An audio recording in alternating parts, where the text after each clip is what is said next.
तो हेलो दोस्तों, स्वागत है आपको फिर से रहीम एजुकेशन चैनल में। तो दोस्तों, कैसे हैं आप लोग? उम्मीद करता हूं कि आप लोग मस्त होंगे, स्वस्थ होंगे। तो दोस्त, हम आज लेके आए हैं क्लास 10th के चैप्टर नंबर 4। क्लास 10th के चैप्टर नंबर 4, जिसका नाम है द्विघात समीकरण। ये चैप्टर वीवीआई चैप्टर कहलाता है। जो मैट्रिक बोर्ड में जो भी साथी एग्जाम देने वाले हैं उनके लिए क्या है, ये वीवीआई चैप्टर है। क्योंकि हर बैच में क्रैश कोर्स स्टार्ट हो गया है, इसलिए हम लाए हैं जितना भी वीवीआई चैप्टर एंड जितना भी वीवीआई क्वेश्चन है, सबको इसी क्लास में समाप्त किया जाए। तो दोस्तों, आज हम जानेंगे द्विघात समीकरण, जो कि अपने आप में एक वीवीआई चैप्टर है, उसके बारे में। तो सबसे पहले हम बता दें आपको कि द्विघात समीकरण यानी कि चैप्टर नंबर 4 एनसीईआरटी के क्लास 10th में, उसमें से लगभग द्विघात समीकरण से 8 ऑब्जेक्टिव पूछे जाते हैं। क्या? 8 ऑब्जेक्टिव क्वेश्चन पूछे जाते हैं। उसके बाद शॉर्ट क्वेश्चन कम से कम 2 से 3 रहता है। क्या रहता है? शॉर्ट क्वेश्चन में कम से कम 2 से 3, और लॉन्ग क्वेश्चन हमेशा 2 रहता है, नहीं तो 3 रहता है। अगर नहीं भी पूछा द्विघात समीकरण से लॉन्ग क्वेश्चन, तो एक तो जरूर ही डालता है, ये वो तो जरूर डालता है, ये फिक्स है। ये चीज आपको किसी भी कोचिंग में नहीं मिलेगी, जो हम बता रहे हैं दोस्त। क्योंकि ये जो द्विघात समीकरण है, ये क्या है, ये मतलब समझ लीजिए कि बोर्ड एग्जाम की एक क्या है, हॉट है। क्योंकि इससे कम से कम आपको नहीं भी आएगा ना, तो 10 से 12 नंबर की क्वेश्चंस आपके डायरेक्ट बोर्ड एग्जाम में पूछे जाते हैं। तो हम आज द्विघात समीकरण यानी कि वीवीआई चैप्टर के बारे में जानते हैं, जिससे ऑब्जेक्टिव क्वेश्चन 8 आ रहे हैं। और शॉर्ट क्वेश्चन यानी कि 2 नंबर की क्वेश्चन, मतलब जिसका 2 नंबर मिलता है एक क्वेश्चन बनाने में, वो कम से कम 2 या 3 क्वेश्चन ऐसे जरूर रहता है। उसके बाद जो लॉन्ग क्वेश्चन होते हैं, उसमें से कम 2 से 3 नंबर, 2 से 3 क्वेश्चन जरूर आते हैं। अगर नहीं भी आए तो एक क्वेश्चन कोई नहीं रोक सकता है लॉन्ग क्वेश्चन के लिए। तो हम यूं ही क्यों जाने दे उस लॉन्ग क्वेश्चन को, 5 नंबर को हम पकड़ के अपने मार्कशीट में लेकर रखेंगे उतना मार्क्स। तो क्या है दोस्तों, आज हम जानते हैं कि द्विघात समीकरण क्या है। क्या है दोस्तों, द्विघात समीकरण क्या है? सबसे पहले हमको यही पता होना चाहिए कि भाई द्विघात समीकरण होता क्या है। मतलब द्विघात समीकरण किसे कहते हैं, तो आपको पता होना चाहिए। मैंने भी इससे पिछले वीडियो में जो वीवीआई चैप्टर्स बताए थे, उसमें बताए थे कि द्विघात समीकरण उस समीकरण को कहते हैं जिसका मैक्सिमम घात की संख्या 2 हो। बोले तो क्या, वैसा समीकरण जिसमें घात की मैक्सिमम वैल्यू कितनी होनी चाहिए, 2 होनी चाहिए। मतलब द्विघात समीकरण में घात की मैक्सिमम क्या होनी चाहिए, मैक्सिमम वैल्यू 2 होनी चाहिए। जिसमें वो समीकरण जिसका मैक्सिमम वैल्यू, मतलब घात की मैक्सिमम वैल्यू कितनी होनी चाहिए, 2 होनी चाहिए, उसको हम लोग क्या बोलेंगे, द्विघात समीकरण।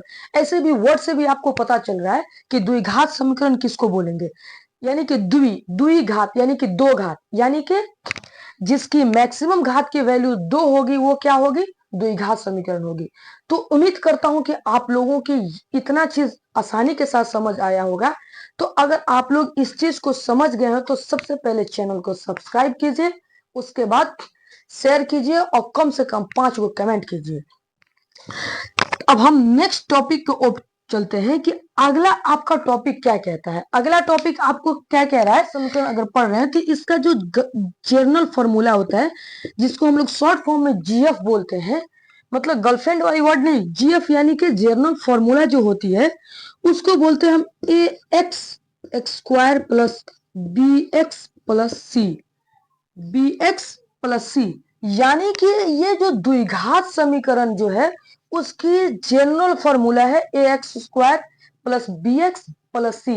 यहां आप लोगों की एक चीज दिख रही होगी, A comma B comma C, A B और सी आपको दिख रही है ना। और उसमें भी एक चीज दिख रहा है आपको, एक्स, एक एक्स भी दिख रहा है। तो दोस्तों, कहने का मतलब यह है, जो ए बी जो वर्ड है, जो लेटर है, इसको हम लोग बोलते हैं वास्तविक संख्या। क्या बोलते हैं, वास्तविक। ये है आपका वास्तविक संख्या। और जो ये x जो है, x से वो क्या है, वो चर संख्या है। क्या है, मतलब चर संख्या। तो कहने का मतलब आपको पता होना चाहिए कि जो द्विघात समीकरण का जनरल फॉर्मूला होता है, जिसको हम लोग बोलते हैं एक A S X square plus B X plus C, जिसमें ए बी सी वास्तविक संख्या होनी चाहिए और एक्स क्या होना चाहिए, एक चर। तो एक्स तो ऐसे भी आपको चर ही मिल रहा है। तो दोस्तों अब हम आपको पता लगवाएंगे कि जो हम कुछ आपको द्विघात समीकरण देंगे और पूछेंगे कि आप लोग बताइए कि इसमें द्विघात समीकरण कौन कौन सा है। पहले क्या एक दिया हुआ है एक नंबर में 2x एक्स स्क्वायर प्लस के 3x प्लस के 3, पूछ रहे हैं क्या ये द्विघात समीकरण है। तो आप लोग बताइए क्या ये द्विघात समीकरण है। तो ये एक द्विघात समीकरण नहीं है। क्यों नहीं है, आपको पता होना चाहिए। अगर आप बोल रहे हैं द्विघात समीकरण तो वो समीकरण में इक्वेशन कहीं ना कहीं दिखना चाहिए आपको। तो ये जो हमारा दिया हुआ है इसमें एक भी इक्वेशन नहीं दिख रहा है, यानी कि हम जेन्युइन फॉर्म में कह सकते हैं कि ये द्विघात समीकरण नहीं है। अन्यथा आपको अगर इसको द्विघात समीकरण बनाना होगा तो ये बराबर के इस साइड कुछ ना कुछ होना चाहिए।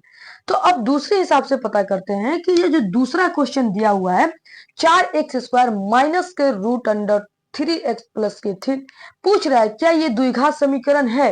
तो ये भी द्विघात समीकरण नहीं है, क्योंकि क्या जो द्विघात समीकरण में जो घात होता है वो एक पूर्ण संख्या होना चाहिए। क्या होना चाहिए, एक पूर्ण संख्या होना चाहिए। क्या होना चाहिए, एक पूर्ण संख्या, जो कि ये नहीं है।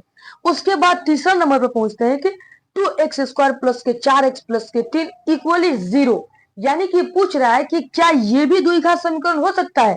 तो हम कह सकते हैं कि जी सर ये द्विघात समीकरण हो सकते हैं, क्योंकि चर के घात मैक्सिमम 2 है। उसके बाद क्या है 4x प्लस के 3 इक्वली 0, यानी कि ये एक द्विघात समीकरण है। चौथा क्वेश्चन पे पहुंचते हैं तो कह रहा है कि 4x स्क्वायर प्लस के 9x के पावर हाफ प्लस 10 इक्वली 0, तो हम बोल सकते हैं कि ये भी द्विघात समीकरण नहीं है, क्योंकि हम बताए हैं ना कि भाई चर का घात क्या होना चाहिए, पूर्ण संख्या होना चाहिए, जो कि ये पूर्ण संख्या पर सूट नहीं कर रहा है। अन्यथा ये क्या, ये एक द्विघात समीकरण नहीं होगा। अब लास्ट पूछ रहा है कि 3x स्क्वायर प्लस के 6x प्लस के 10 इक्वली 0, क्या ये हो सकता है। तो जी हाँ, ये एक द्विघात समीकरण हो सकता है, क्योंकि इसकी मैक्सिमम घात 2 है और 6x है प्लस के 10 है इक्वली 0, तो हम कह सकते हैं कि यह एक द्विघात समीकरण है। तो इसी तरीके से आपके बोर्ड में भी क्वेश्चंस आते हैं और पूछते हैं कि जांच कीजिए कि क्या ये द्विघात समीकरण हो सकते हैं कि नहीं हो सकते हैं। तो हम भी अब देखते हैं आपके प्रश्नावली 4.1 कि आपके प्रश्नावली 4.1 में क्या कह रहा है। आपके प्रश्नावली 4.1 के क्वेश्चन नंबर 1 कह रहा है कि जांच कीजिए क्या कि ये भी द्विघात समीकरण है या नहीं है। तो सबसे पहले हम इसको जांच करेंगे और जांच करने के बाद पता लगाएंगे। अगर होगा तो कहेंगे कि हाँ ये द्विघात समीकरण हो सकते हैं, अगर नहीं होगा तो कहेंगे कि नो ये द्विघात समीकरण नहीं हो सकते। क्योंकि हम लोगों ने द्विघात समीकरण के जनरल फॉर्मूला के बारे में पता किया कि द्विघात समीकरण क्या होता है, उसके जो साधारण जो उसका फॉर्मूला था उसको याद रखा, उसको समझा। तो फिर हम इस क्वेश्चन को बनाते हैं। तो सबसे पहले हम लिखेंगे यहाँ पे हल लिखने के बाद कह रहा है कि x प्लस 1 के होल स्क्वायर, यानी कि a प्लस बी के होल स्क्वायर के रूप में तोड़ना है। तो a स्क्वायर प्लस 2x, एक से गुना करेंगे a के होगा, प्लस के b स्क्वायर यानी कि 1 के स्क्वायर बराबर के 2x अब माइनस के 6। अब इसको तोड़ेंगे तो हो जाएगा x स्क्वायर, ये 2x के प्लस के 2x माइनस के 1 बराबर के 2x माइनस के 6। यानी कहने का मतलब क्या हुआ आपको, अब जो चर वाला चीज है उसको चर वाले में लेके आएंगे, जो अचर वाले उसको अचर के साइड में लेके जाएंगे। तो एक्स स्क्वायर प्लस के 2x माइनस के 2x बराबर के -6 प्लस के 1, ये 2x को बराबर की इस साइड लेके हम आए हैं। तो क्या हो जाएगा एक्स स्क्वायर बराबर, ये 2 से 2 कैंसिल आउट, क्या हो जाएगा माइनस के 5। तो हम कह सकते हैं कि क्या है, ये एक द्विघात समीकरण है। क्यों, कैसे है कि एक्स स्क्वायर बराबर माइनस के 5, इसको हम इस तरीके से लिख सकते हैं एक्स स्क्वायर माइनस प्लस के 5 इक्वली 0, यानी कि चर का घात मैक्सिमम कितना है भाई 2 है। ये पूर्ण संख्या को भी फॉलो कर रहा है, पूर्ण संख्या को भी फॉलो कर रहा है, इसलिए ये एक द्विघात समीकरण है। उसी तरीके से हम क्वेश्चन नंबर 2 को पहचानते हैं तो क्वेश्चन नंबर 2 को जांच करते हैं कि क्या ये भी द्विघात समीकरण हो सकते हैं। तो यहाँ पर हम लोग लिखेंगे क्या, हल। हल लिखने के बाद एक्स स्क्वायर दिया हुआ है 2x, उसके बाद माइनस के 2 उसमें गुना कर देना है बस, यानी कि माइनस के 6 और minus minus equal two plus 2x। अब उसको हम लोग समझते हैं क्या कह रहा है कि इसको हम एक्स स्क्वायर माइनस के 2x माइनस के 2x बराबर के माइनस के 6।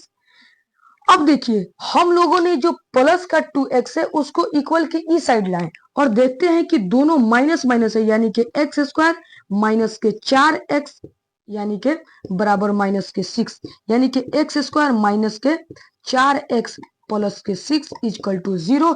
ये भी क्या है भाई, ये भी एक द्विघात समीकरण है, क्योंकि घात की मैक्सिमम वैल्यू 2 आ गई है और ये भी एक पूर्ण संख्या में है, इसको भी फॉलो कर रहा है, अर्थात ये भी एक द्विघात समीकरण है। यहाँ लिखेंगे हाँ और यहाँ भी लिखेंगे हाँ, ये एक द्विघात समीकरण है। तो आप लोग जाइए और प्रश्नावली के टोटल क्वेश्चन को बनाइए, जहां फंसिए उस क्वेश्चन को इस लेक्चर में कमेंट कीजिए, हम नेक्स्ट वीडियो उसी को लेकर आ जाएंगे। तो आज के लिए जय हिंद।